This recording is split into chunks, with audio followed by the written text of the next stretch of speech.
Buying tickets to sports and concerts can be way too complicated, but there is a better, simpler way to buy. SeatGeek is the smartest, easiest way to get tickets to live events. And right now, get a $20 rebate on your first purchase. Just download the SeatGeek app and enter promo code Barnwell today.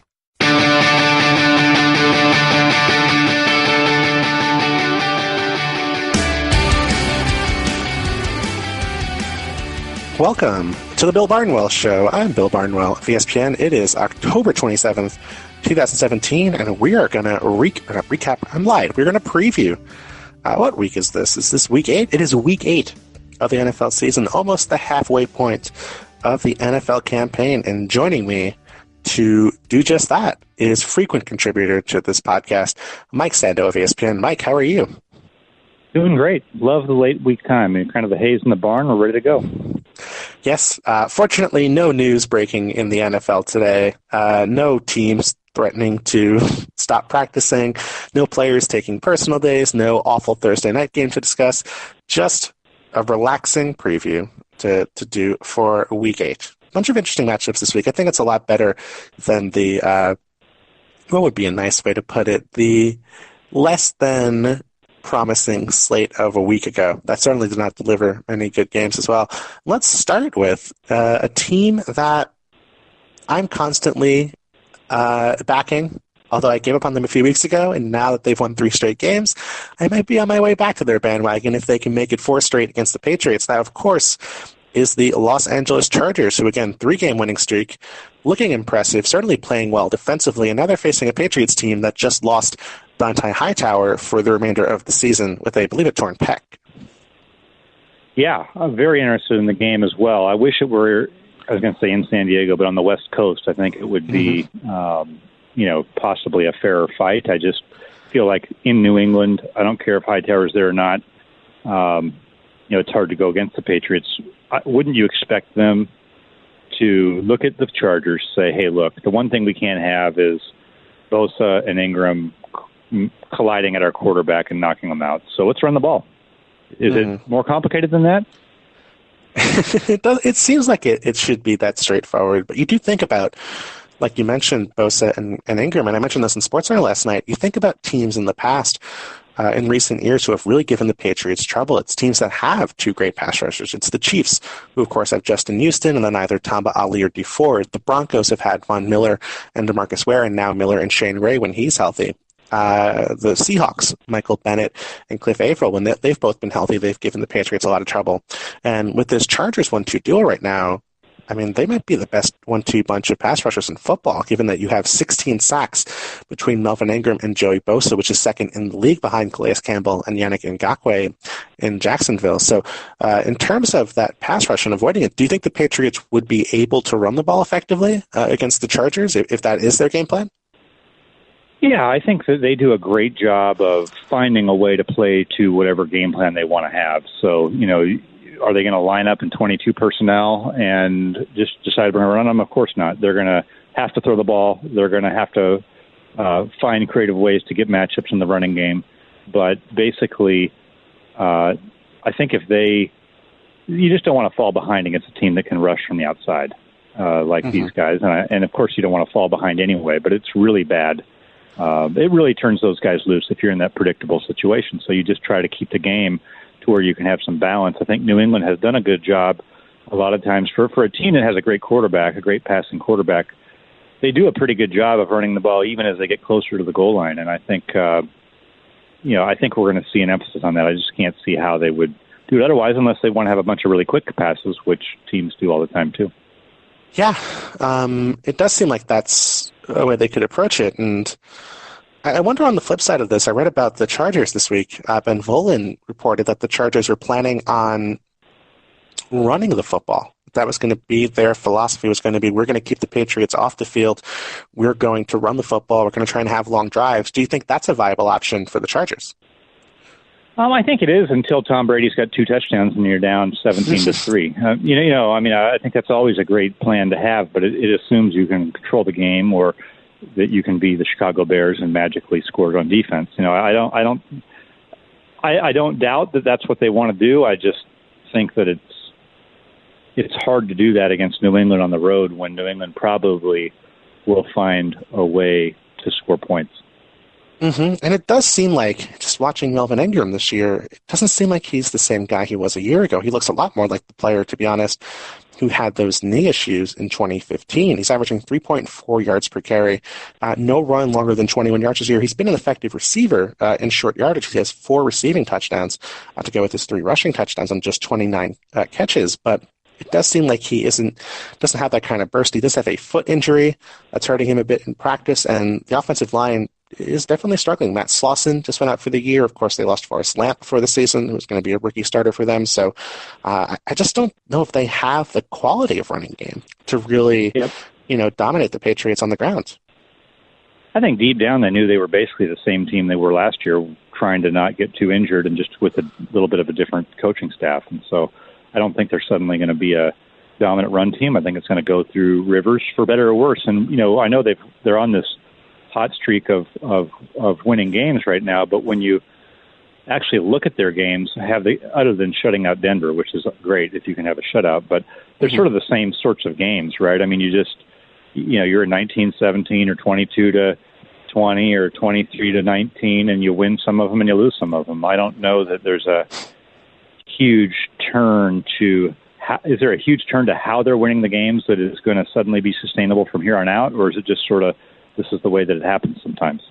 It does seem like it's pretty much just blind luck, where it's, they probably deserved to win one of those first 2 games against Denver and Miami, given how close they were, and they lost both of them, and they probably deserved to lose one of those games between the Giants and the Raiders, and they ended up winning both of those. So they are, to some extent, balancing out.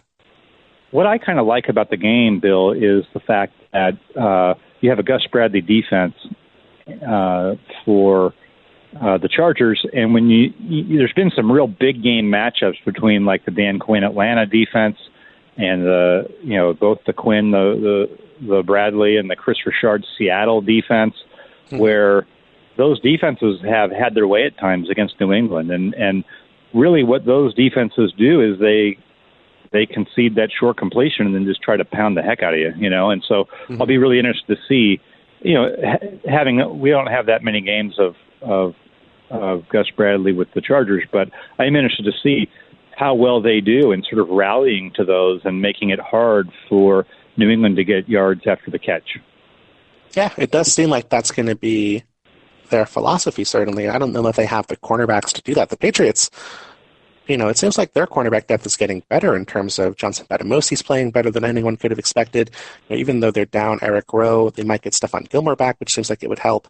But it does seem like the Chargers may not have the depth at cornerback to hold up in that cover 3 like the Patriots will be able to attack, Trevor Williams, for example, playing on one side of the field across from Casey Hayward. What do you think about the Patriots defense? Obviously, the numbers are better over the last few weeks, but do you think they're actually improved as a unit? Yeah, I do. I think that they would probably feel as though the first month of the season is kind of preseason in the NFL, and that I think Belichick even came out and basically said that it's ridiculous to expect teams to be as good as they were late in the season before, early in the year, if you were a good team that had it rolling. And I think we're seeing, we knew with New England that they were working in a lot of new pieces. They had really brought in a bunch of veterans, and how well was it going to all fit together? And I think it hasn't always fit together well, but that I do expect that to improve over the course of the season. They've always been that type of team. I think we know they're a really well-coached team. They have decent continuity in coaching, and I do think they're improved and will probably continue to improve. And at the end of the year in the AFC, it's going to be the teams we thought. Yeah, it does seem like that's going to be where it ends up. But yeah, I do think they're better. I don't know if they're as good as the numbers might suggest, but I do think they've, kind of eliminated a lot of those big mistakes where they're allowing huge chunk plays. But we'll see. Phillip Rivers, you never know what you're going to get from week to week with Phillip Rivers. So going to be a really interesting game. Even if the Chargers don't win, if that pass rush gets going, you figure they might be a little more competitive than the broad records might indicate. Yeah, and I was going to say, too, we're talking about New England short passing game against the Chargers, that, it's fair to point out that Brady leads the league in deep passes this year. Passes of 20 or more yards. He's got 38 attempts. That's most in the league. It takes time, usually, to develop those. Maybe some of them are off of play action in ways that create time for your quarterback. But you were mentioning the Chargers corners where, we got to mention that Brady has gone down the field a lot this year. That's a big component of their game. Can they do that against a team that looks like it rushes the passer well? Yeah, look at the numbers this year by DVOA. The Chargers are actually the third best defense in the league so far this season on deep throws. So we'll see if they can attack Brady that way. The Patriots, on the other hand, speaking of DVOA, 26th in the league against short passes. So if the Chargers do want to throw those short passes, which they seem to throw constantly, those shallow cross routes, the slants, if they get Phillip Rivers going there, it could be a way for them to move the ball. So an interesting game. I'm really excited to see what happens. Speaking of interesting, a team that happens to be winning games in bizarre and even Tebowing ways, some might say, the Chicago Bears, who are making magic happen in addition to playing good defense and running the ball effectively and winning games over the past couple of weeks with Mitchell Trubisky as quarterback. What are your early takes, early returns on Trubisky after watching him play for 3 weeks now? I guess I would have hoped that there would be a little bit more enterprise on the offensive side, and I bet you Dow Loggins does too, but the reality is they don't have any receivers, and they've got John Fox as their head coach. So I don't think there's anything that's happened over the last few weeks that has changed the kind of mostly positive excitement that a lot of people had, and I had for him after seeing him in the preseason and flashes here or there. But it just feels to me like they realize how limited they are, and so they're really pulling it close to their vest. And we're not going to. This is going to be. They're basically going to try to do what the Eagles did this year, a more extreme version where the Eagles get a couple of weapons for their second-year guy and then take the wraps off a little more. And I think we'll see whether John Fox is there. We don't know, but I think next year they're clearly going to have to really address the receiver position. And then I think we'll have a better feel. How do you get an opinion on a quarterback when he throws the ball 7 times in a game? Yeah, he only has 48 passes through 3 weeks. But let me ask you this, though. If you think this is a receiver-driven decision and not a quarterback-driven decision, well, I mean, they had Mike Glennon throwing 35 times a game over the first 4 weeks of the year with the same receivers who were bad then, too. I mean, I hope that they didn't need the first 4 weeks of the year to realize that they had terrible receivers because they sure do. They've had them all year. But now with Trubisky, he's averaging 16 passes per game. They have, he makes a nice throw or 2 per game. He certainly has the athletic ability, and we see it in little flashes here and there, but it does seem like they pretty much want to get him rolling out. They want to get him on the edge. They want to get him, it's simple throws to make. And otherwise, they're going to run the ball and then apparently unleash the most unholy return offense in the history of the league to create takeaways and big plays. I think you can probably envision some really interesting philosophical discussions inside that building throughout the year, right? Where how aggressive should we be? How conservative should we be? How much should it be on the run game?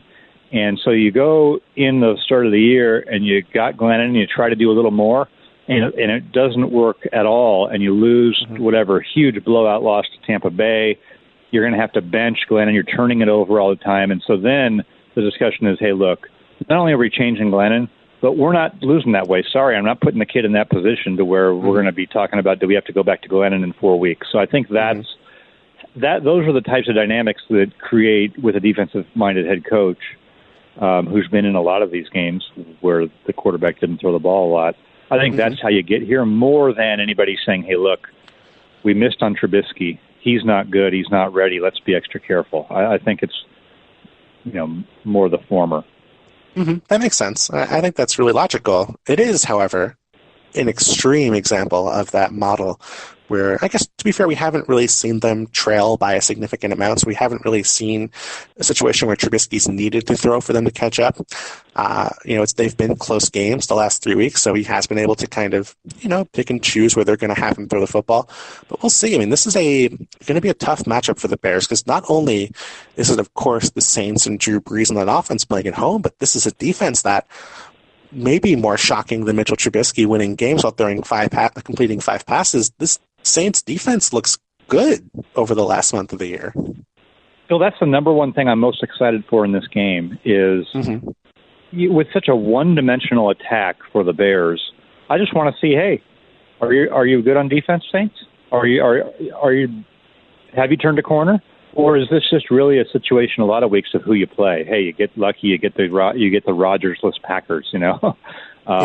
Let's see it. We need to see it more over time. It's so fascinating in the NFC because it's open, and the Saints' viability correlates completely with their defense. I was doing this morning and getting ready to come on this podcast, and if you take the Saints since Breeze has been there, and you correlate their points per game or offensive EPA or points allowed or defensive EPA, you correlate any of those things with their one-loss record. When you do the offensive side of the ball, it's like a 50% correlation. You do the defensive side of the ball, it's 80%. Yeah. And, for listeners who may not want to be into statistical correlations and aren't going to bring that up, I understand. Just take it to points per game. Yeah. When they've allowed under 22 points per game in a season, they're 58-22 with a Super Bowl win. The other seasons, they've allowed 24 plus. They've gone 7-9 5 times, 8-8 once. So right now they're allowing 22.2 a game. It's right between those two. It's straddling the fence. And I want to see which way they go starting in this game.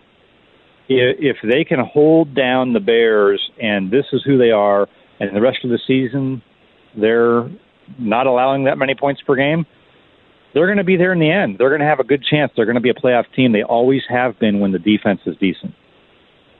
Yeah, I mean, you look at the numbers, and I think the one I found was if they finished in the bottom quarter of the league in DVOA on defense, that's happened, I think, every year except for 4 in Drew Brees' tenure with this team. And those other years, those 4 years where they weren't a bottom 8 defense, these Saints won an average of more than 11 games, made it to the playoffs each time, and then, like you mentioned, won that Super Bowl. So obviously they don't need to be great. They just have to be okay.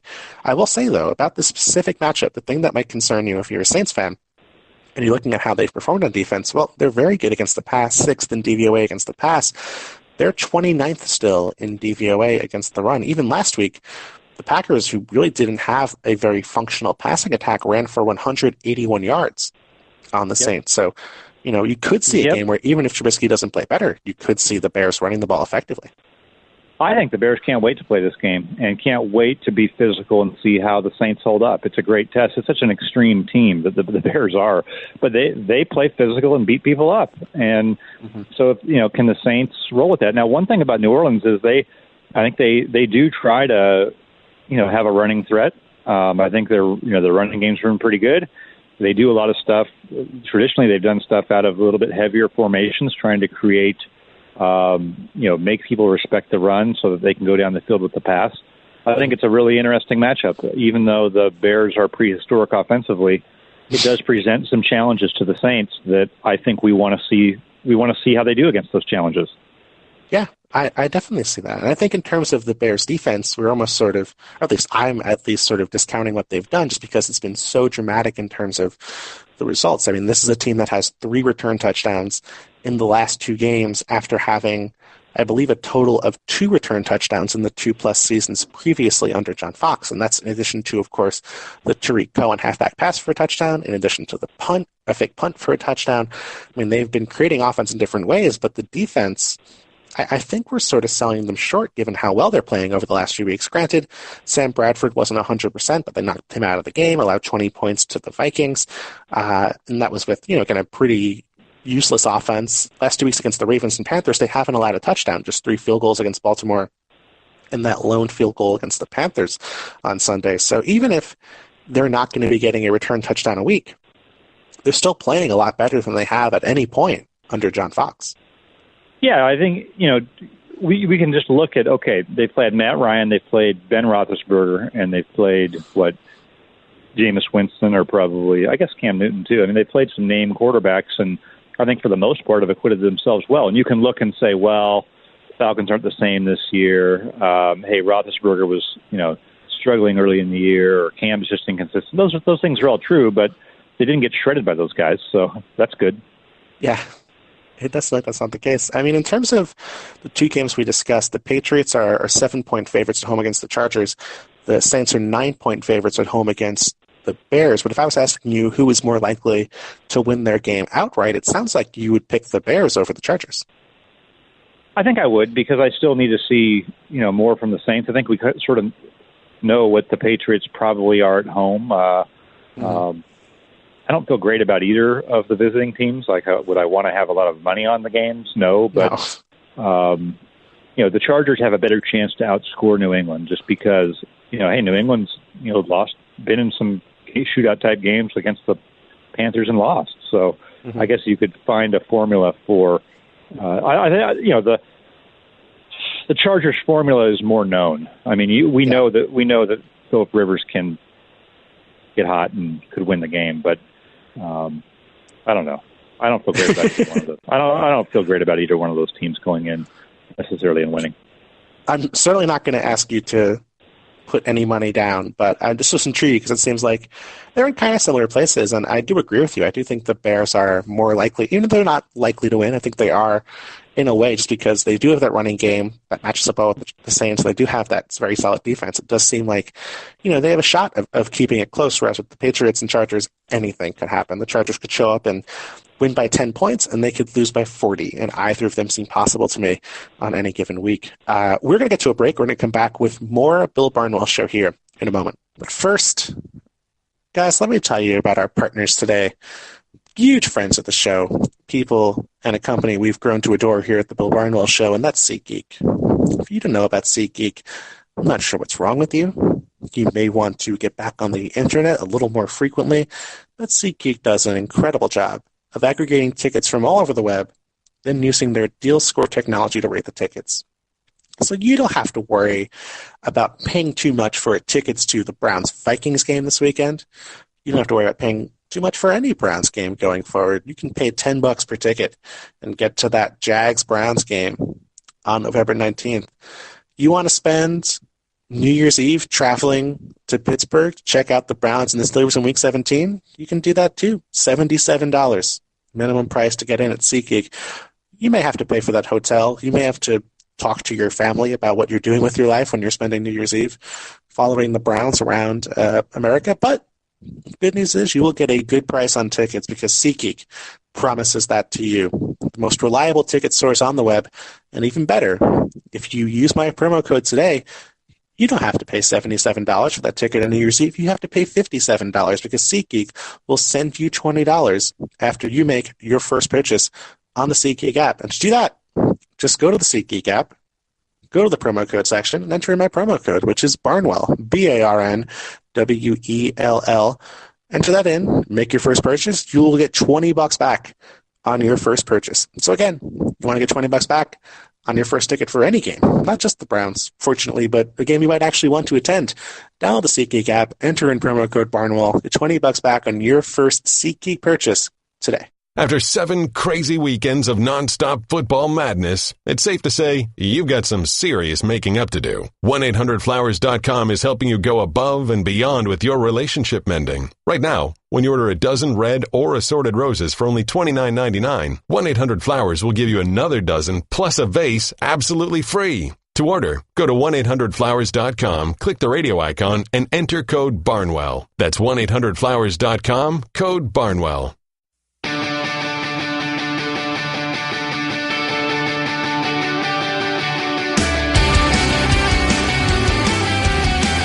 All right, back here on the Bill Barnwell Show, joined by Mike Sando of ESPN. We are previewing Week 8 of the NFL season. We covered Bears Saints and Patriots Chargers before the break. Now let's get to 2 other games. And an interesting situation happening currently in the league that I want to get your insight into. It's the Martavis Bryant situation. So let's get to Steelers Lions. And I mean, is Martavis Bryant getting the worst advice imaginable? Is he just on an island here? What do you think is happening, and what is going to happen with Martavis Bryant and the Pittsburgh Steelers? I think Mike Tomlin got the best gift ever because you got a guy you don't need who you can set an example to your team. I mean, this is not like they're shutting down Ben Roethlisberger, right? I mean, Martavis Bryant's a nice guy to have when he's rolling, but he hasn't done anything. He hasn't been reliable. So they get to say, hey, look, you don't want to be doing things our way. Then we'll sit you for the game. And I think those types of things resonate with the team. They set a tone with your team, They give you credibility, as a coach when you're willing to set a guy down. But at the same time, what's the cost? So how does this end? He has no value really if he's a problem not producing. I mean, I think they could just kind of control him, and I don't think anyone's going to offer a huge price for him. They could they could trade him if somebody makes an offer and they just don't want to deal with it, but they could also just ride it out and make an example of him. It does seem like it wouldn't really be logical to trade him. I mean, they made a deal in the past where it was the Santonio Holmes trade with the Jets, where there had been some off-field rumblings leading to that trade for a very late pick in the draft. I think a sixth-rounder, maybe, if I'm not mistaken. But I mean, this is a guy who it seems like he's basically publicly on Instagram, as public as it gets, requesting a trade and then denying it and going back and forth. And it's not like he's playing well. He obviously has multiple suspensions in his past. You'd have to be really desperate if you're a team in need of a wide receiver and have a very stable locker room and basically be willing to take on the risk of adding Bryant. There's not a salary risk, but just in terms of him upsetting the balance of your team by not getting the ball enough. I mean, is there any team in the league who, even for a seventh-round pick, you think it would make sense for? Makes sense, no. But, I mean, the Bears obviously need one, but is that what you want to bring in? You got a rookie quarterback, and you're trying to, have your program on a certain level, and you're going to bring that in? And, to me, no. I wouldn't want to mess with it. I don't think the upside is good enough when you have a guy who you're not going to sign him long-term to a nice deal because he's another misstep away from being banned even more. Mm-hmm. I don't see John Fox making that decision. No, I don't either. So it would take real desperation or a place where everything's really, really, really solid and strong. It's solid and strong in Pittsburgh and not working. Yeah, exactly. In terms of the rest of the team, though, is it fair to say the Steelers might be the most complete team in football right now? Yeah, I think that's fair to say. And I think it's funny that we're saying it within 2 weeks or 3 weeks of people wondering if, it's all going to come crashing down and is Roethlisberger done. I think the cream does usually rise to the top, and I don't feel like they have necessarily a fatal flaw. Do you see fatal flaw with them? Not especially. I mean, of course, there's always that, hey, if Ben Roethlisberger throws 5 picks in a game, they're going to look bad. Or if, Le'Veon Bell gets hurt, that offense suddenly changes in terms of what they can do with the running game. And, I mean, that's fair. But I don't think that's any different from, the half dozen other teams at the top of the league. If Kareem Hunt gets hurt, the Chiefs are in trouble. You saw with David Johnson, that offense was totally different once he went down with an injury. So I don't think they're materially different in terms of, having a fatal. I think they, when everyone is healthy, they are the most complete team in football. And so far this year, they've been very healthy. I think they're probably the healthiest contender. And they're also, there's only one team in football in the top 10 in offensive and defensive DVOA, and it's the Steelers. And not just that, they're in the top 5 for both offensive and defensive DVOA. So, I mean, they're, the special teams, maybe not great. I think they're middle of the pack in special teams. And, of course, there are the injury concerns, but it does seem like there's, just a lot to like about this team right now. Yeah, and I think they can beat you more than one way. I think you could envision a scenario where they have to throw to win and they could do it, or they could be a running team and do it, or they could be a combination of those things and do it. I just think they are set up pretty well as the team that we probably have the least questions about. Mm-hmm. Is there something you need to see from them over the final 8 weeks or 9 weeks of the year? Because you look at their situation, they're already in such great shape to win their division and make the playoffs. They are number 1 in the league, according to the Football Power Index, in terms of their chances of making the playoffs, which is 97.3%, and their chances of winning the division, which is 94.8%. So is it just about staying healthy for them over the rest of the season? Is there something specifically you want to see them improve on or do well or just kind of exhibit that they can do? Yep, I would like to see consistency from them. I would like to see them perform, consistently better although they actually have done well on the road this year. They've done really well on the road, except for the Bear game. That was one thing I know going into the year. If you looked at Roethlisberger home and away, there was a huge gulf in some of the recent seasons. But I want to see consistency and not a ton of drama down the stretch. I want to. Right now, I think the correct narrative is that this was a team that had some question marks and issues to work through early, and now things have calmed down a little bit, and they're ready to roll. Okay, I just want to see it now. I want to see them be that team that rolls, and I think there's a great chance of it. If you look ahead to their schedule, they're going to get Green Bay without Rodgers. They're going to. When they play New England, it's at home. I think the season sets up pretty well for them.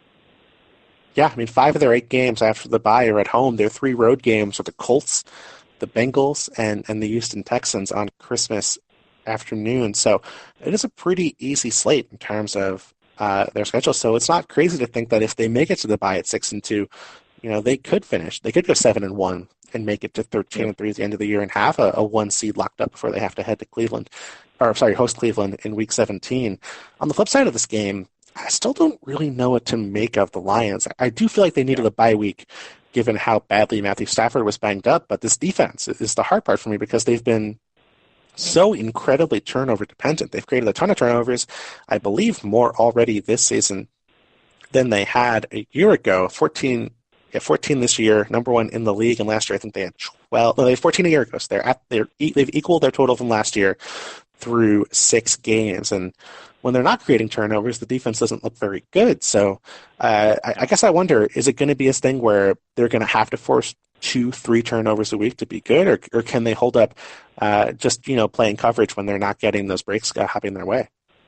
I agree with you. And now, Haloti is not going to be there for them. I think he was a good veteran sort of stabilizing force, plus being a tough guy to move around a lot. So they feel like a team to me that I question their staying power a little bit.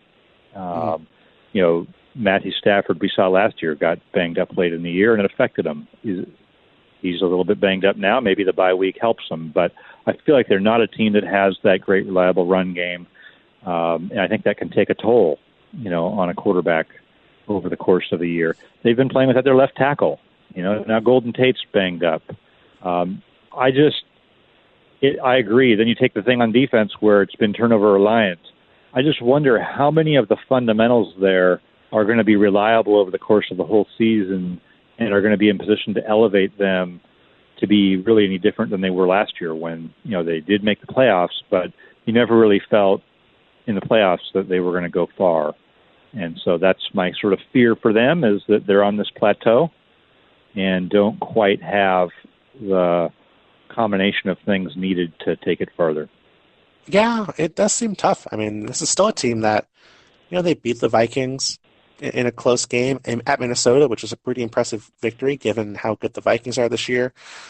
They gave the Panthers a bit of trouble before coming up short in the end, where they launched a comeback and got it to 27-24.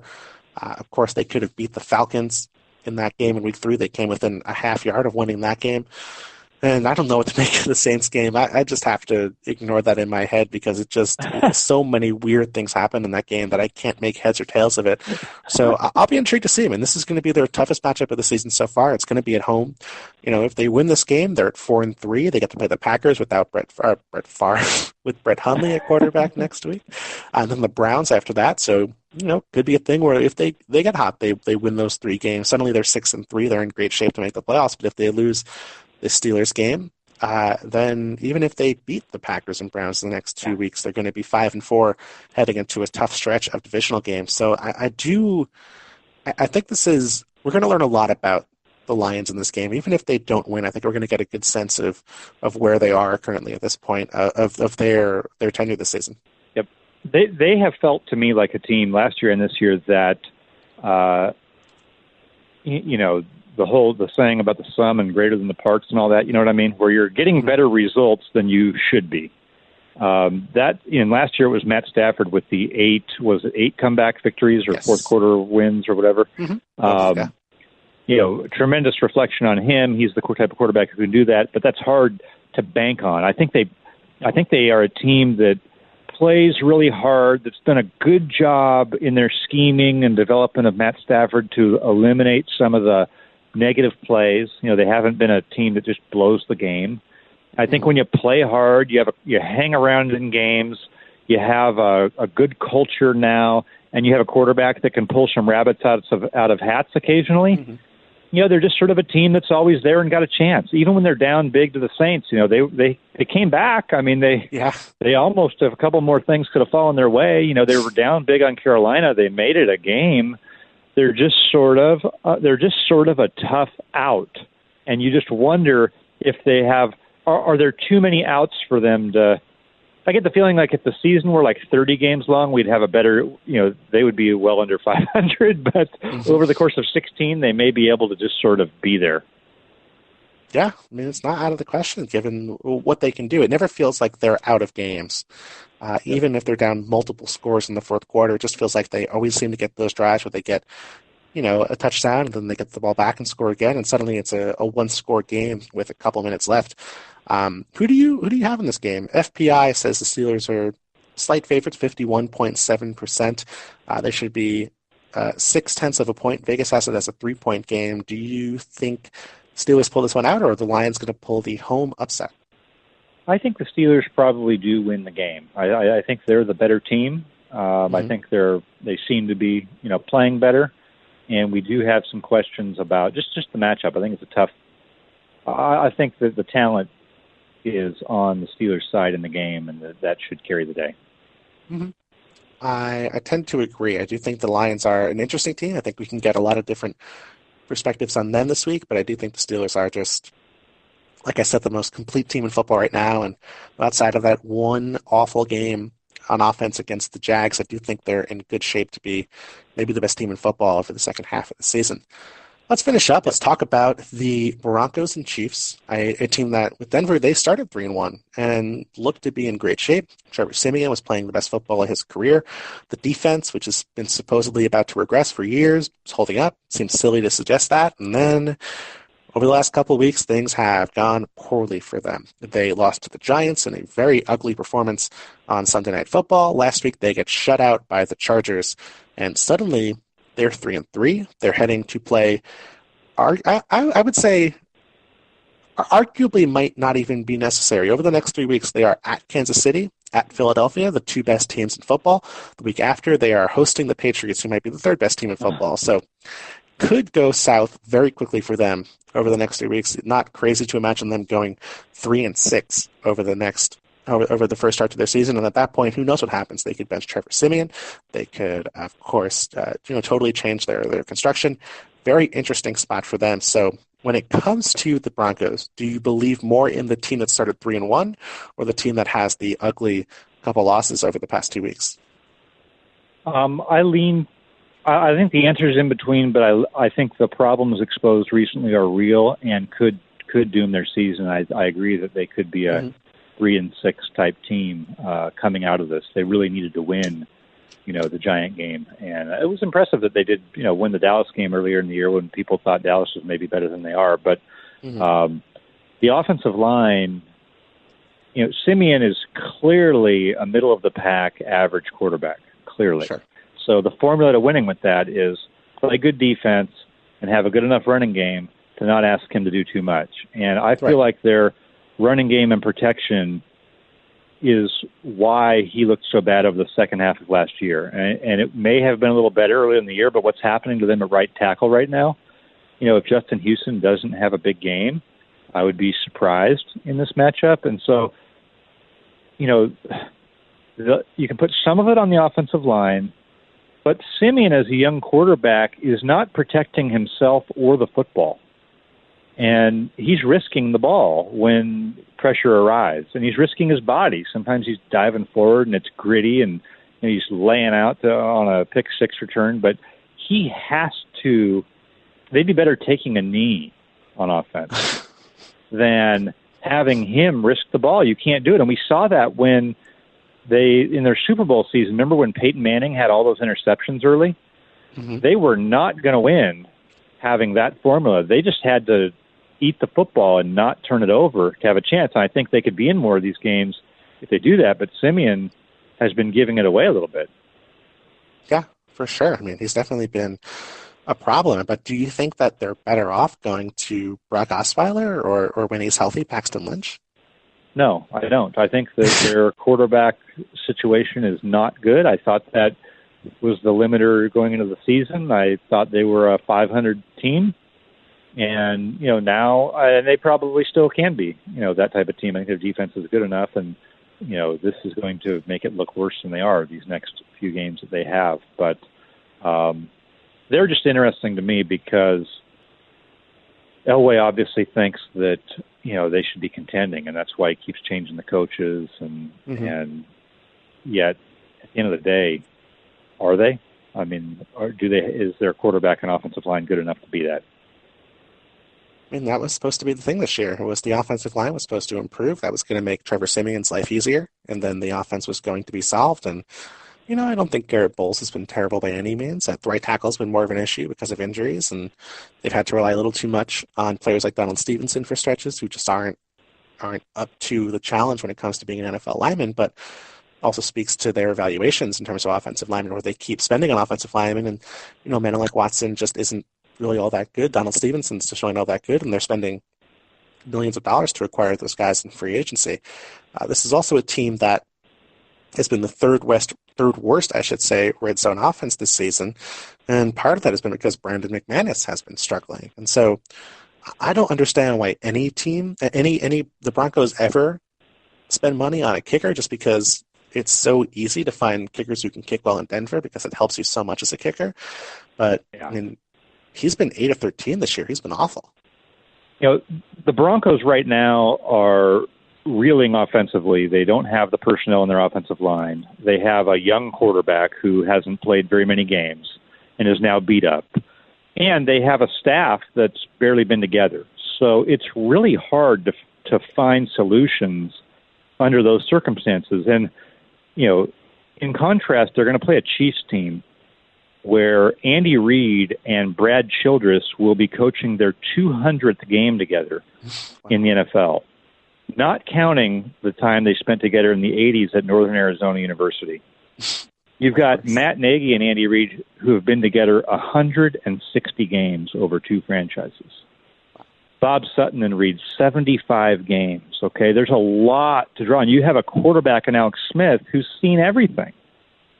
And so this is a real cohesive Kansas City unit that when they stumble, hey, no one panics. You've been together. We've done this before. We've done it before 10 times. We'll be fine. We can ride this out. In Denver, this staff, if you look at Vance Joseph and some of his assistant coaches, they've been together for 6 games. They have a quarterback who's hardly played, who is trying to adapt to a little bit of a different system. They don't have an offensive line that they've tried to spend the last 5 years building together with the same staff. So I think it's very difficult for Denver to put all that together and win this game in Kansas City unless, their defense just plays lights out and forces turnovers, which could always happen. Well, it's funny you should bring that up because I'm a little concerned about the defense no longer forcing turnovers. This is a unit that last year had 27 takeaways in 16 games. This year, in 6 games, they have 4 takeaways. And after Von Miller, they just haven't had anybody else step up in terms of the pass rush. Von Miller has 7 sacks and 12 knockdowns. Nobody else has more than 2 sacks, more than 4 knockdowns. So they're not getting to the quarterback very frequently, and then they haven't forced a single fumble on defense all season. So they're just not creating a lot of possibilities to really, really create takeaways and big plays for that defense. Yep. I was in Denver a couple weeks ago and talking to them about, the defense, which was playing great at the time, but they were obviously looking for that additional pass rusher, whether it's Shane Ray or somebody, to emerge in the absence of DeMarcus Ware. Hasn't really happened. And then what's really interesting, Bill, in this game against the Chiefs is the Chiefs don't care about your pass rushers, right? Because they're going to run all of these tricky plays where you don't even block Von Miller half the time. You just put him in conflict and you tuck the ball in the back's belly and you read Von Miller, and if he crashes inside, you go outside. If he stays outside, you go inside. And so there will be a number of snaps during this game where Von Miller doesn't even have a chance to rush the passer through just the way they're going to play in Kansas City. That makes it hard to get sacks and turnovers as well. Mm-hmm. And we've heard about Andy Reid, of course, and his incredible record after bye weeks. And this is a mini bye. I mean, they played on Thursday last week.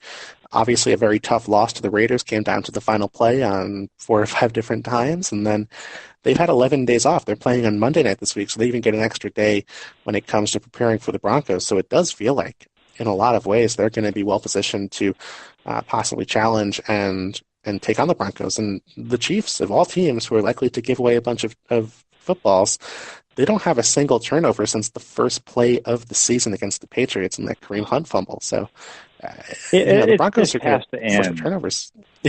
No, that's just. I know you could really. It's funny if you had just if you wiped out anything you ever knew about football before this season, and just could only analyze this season. I mean, what would you think? Alex Smith doesn't have an interception.